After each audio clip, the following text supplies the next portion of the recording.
এসেছে সত্য, ওয়াজাহাকাল বাতিল চলে গেছে মিথ্যে। ইন্নাল বাতিলা নিশ্চয় মিথ্যে, কানা যাহুকা চিরদিন মিথ্যে। এক ভাই লিখেছেন, নামাজের মধ্যে মৃত্যু উপস্থিত হলে করণীয় কি? উদাহরণস্বরূপ সিজদারত অবস্থায় মৃত্যু উপস্থিত হলে আমি কি সিজদার তাসবিহ পড়ব, নাকি কালিমায়ে তাইয়্যিবা বা কালিমায়ে শাহাদা পাঠ করব, নাকি উভয় কালিমা পড়ব? দয়া করে জানাবেন। নবী করিম সাল্লাল্লাহু আলাইহি সাল্লাম বলেছেন, মান কানা আখিরু কালামিহি কাউলু লা ইলাহা ইল্লাল্লাহ দাখালাল জান্নাহ, আও কামা ওয়ারাদা ফিল হাদিস। যে ব্যক্তির শেষ কথা হবে লা ইলাহা ইল্লাল্লাহ, যার শেষ কথা কি হবে? লা ইলাহা ইল্লাল্লাহ, অর্থাৎ তাওহীদ যার শেষ অবস্থান হবে, সে ব্যক্তি ওই অবস্থায় মৃত্যুবরণ করলে তার ঠিকানা হবে জান্নাত, সে জান্নাতে প্রবেশ করবে। আল্লাহ আমাদের সেই সৌভাগ্যবান মানুষদের কাতারে শামিল হওয়ার তৌফিক দান করুন। তাহলে শেষ কথা লা ইলাহা ইল্লাল্লাহ হলে জান্নাতে প্রবেশ করবে, যে এর অর্থটা কি, এর মর্মটা কি?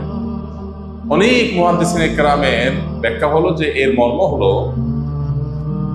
যার সর্বশেষ অবস্থান হবে ঈমান এবং তাওহীদ, অর্থাৎ তাওহীদে বিশ্বাসী আছে, এই অবস্থায় তার মৃত্যু হয়েছে। মাঝে মৃত্যু এবং তার তাওহীদের বিশ্বাস, এই দুইয়ের মাঝে কখনো শিরক, সন্দেহ, কুফর, নিফাক এগুলোর কোনোটা আসে নাই। সে তাওহীদের উপরে যে অবস্থান তার ছিল, বক্ষে তাওহীদে বিশ্বাস ছিল, মুখে তাওহীদের স্বীকৃতি ছিল, এরপর সে ওই অবস্থান থেকে 2 মাস পর, 2 বছর পর, 10 বছর পর যখনই মারা যায়, অবস্থান আগেরটাই ছিল, তাহলে সে জান্নাতে যাবে। এই হাদিসের ব্যাখ্যা অনেকেই বলেছেন, মুহাদ্দিস বলেছেন এটা। আবার এর একটা অর্থ বাহ্যিকভাবে এটাও বোঝা আসে যে মৃত্যু ঠিক আগ মুহূর্তে লা ইলাহা ইল্লাল্লাহ বলে যে মারা গেল, সে জান্নাতে প্রবেশ করবে। তো যেটাই হোক না কেন, বাহার কায়েফ মানুষ মৃত্যুর আগ মুহূর্তে লা ইলাহা ইল্লাল্লাহ মুখে উচ্চারণ করেই মৃত্যুবরণ করতে হবে জান্নাতে প্রবেশ করবার জন্য, ব্যাপারটা এরকম না, এটা শর্ত না। হ্যাঁ, সন্দেহাতীত ভাবে লা ইলাহা ইল্লাল্লাহ, কালিমাতুশ শাহাদা, কালিমাতুত তাইয়্যিবা সিজদারত অবস্থায়, রুকুরত অবস্থায়, নামাজরত অবস্থায়, তেলাওয়াতরত অবস্থায়, দোয়ারত অবস্থায়, তওয়াফরত অবস্থায়, হজরত অবস্থায়, ইবাদতরত অবস্থায় যদি কারোর মৃত্যু হয়, এটা তার হুসনে খাতেমা বা ভালো মৃত্যুর আলামত, এতে কোনো সন্দেহ নেই। কিন্তু এর মানে এই না যে তাকে ওই লা ইলাহা ইল্লাল্লাহ উচ্চারণ করতে করতেই মারা যেতে হবে, তাহলেই শুধু ভালো মৃত্যুর আলামত বলা যাবে, ব্যাপারটা সেরকম না।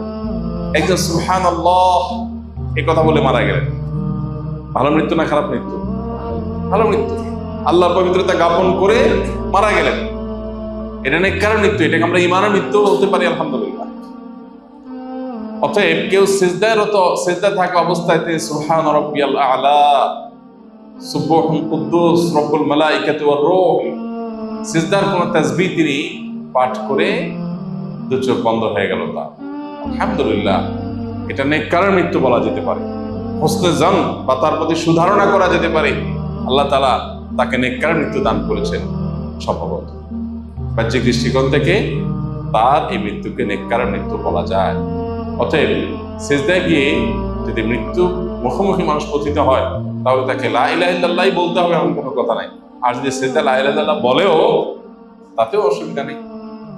বাকি শেষ কথা লা ইলাহা ইল্লাল্লাহই হতে হবে হুসনে খাতেমার জন্য, এটা জরুরি না, শর্ত না। লা ইলাহা ইল্লাল্লাহর মর্ম বোঝা যায়। সুবহান রাব্বিয়াল আ'লা যখন কেউ পড়ে, এখানেও কি আছে? লা ইলাহা ইল্লাল্লাহর প্রতি বিশ্বাসের ছাপ আছে। অতএব ওই মৃত্যুটাকেও ভালো মৃত্যু ধরা